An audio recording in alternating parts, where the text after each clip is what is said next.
What's up, everybody? D'Angelo here. I hope you guys are having a fantastic day. So it's been a while since I made a discussion video. Be sure to leave your comments down below. I'm gonna get better at replying to every single comment. Like, that's gonna be my new thing. Now I'm gonna reply to every single comment on every video. If you can take the time to leave a comment, I should be able to take the time to at least reply, right? But anyway, let's jump into the topic at hand here, and that is this whole topic of the landlords, not being able to kick people out during a pandemic. Now, keep in mind, I am not arguing whether or not it's right or wrong to kick people out during a pandemic or anything along those lines. Basically, what I'm saying is, why is it not equal, right? So right now, tenants can, well, first let's jump to the fact that I don't think you own property as it is in the States. I don't think you own property here. And let's say, for example, there is a zombie apocalypse going on right now, and I let someone in my car, and I'm saying, like, let's say we get somewhere or whatever, and I'm like, hey, man, I want you to get out my car. And they're like, dude, what the fuck, man? There's zombies all around, man. I can't get out right now, man. There's zombies out there.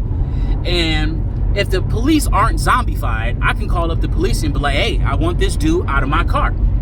And they're going to be like, okay, well, there are zombies and stuff going on, but I mean, this is his car, so you got to get out. You can't just sit in this man's car if he doesn't want you in here. So they're going to kick his ass out, and he's going to get ate up by the zombies. So let's go into real life here. And we got this pandemic going on with this whole thing with the coronavirus. Why am I not allowed to kick somebody out?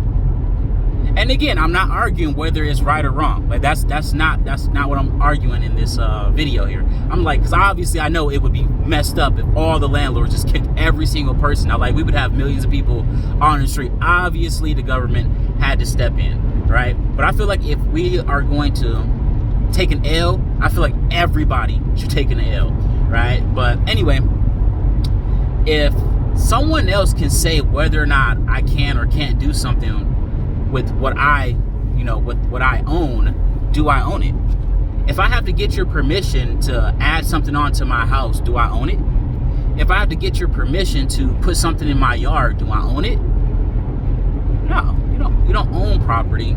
Like, if you own it, you can do whatever you want to it, right?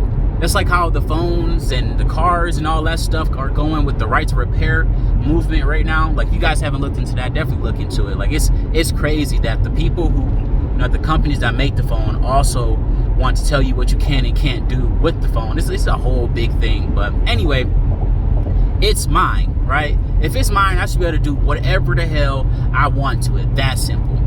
Within reason, of course. Obviously, you don't want somebody just like making nuclear weapons and shit in their backyard. But y'all get the point. Like, regular, typical stuff, I should just be able to do it because it's mine. It's my stuff. Like, if I took this phone right here, threw it on the ground, there would be no consequences at all because it's my phone. So why isn't it the same thing with my house? Right?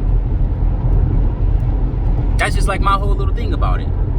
Like, I just don't think you own property in the States or land. Because, I mean, you could have $100 million, $1,000 billion house and you miss $2 on your taxes, and legally they can come take your stuff away because you owe taxes over $2. Now, would they do it? I highly doubt even the government would be that petty, but it's possible. Over $1,000, they'll sue you. That's enough money to go to court over, especially since you're gonna be paying the court fees anyway. But I don't know, y'all. Let me know what you think. Obviously, like I said, I think if we're all going to take an L, then if the landlords are going to take an L, I feel like everybody should take an L. Right now, I'm good on my end because, my tenant is still paying rent. And then even if they didn't pay rent, like, I bought the house in cash, so I don't have to worry about losing it or anything along those lines. That's why I always tell you guys, buy in cash, because I know some of them people out there got like 100 properties and legit got a mortgage on every single one of those properties. I don't know how people go to sleep in that much debt. Like, you owe $2-3 million in debt. Like, I don't know about that one. I'd be too damn scared to go to sleep off of that one. But I imagine you probably get used to it anyway. But anyway, let me know what you guys think in the comment section down below. like I said, again, I feel like if we're going to take an L, everybody should take an L.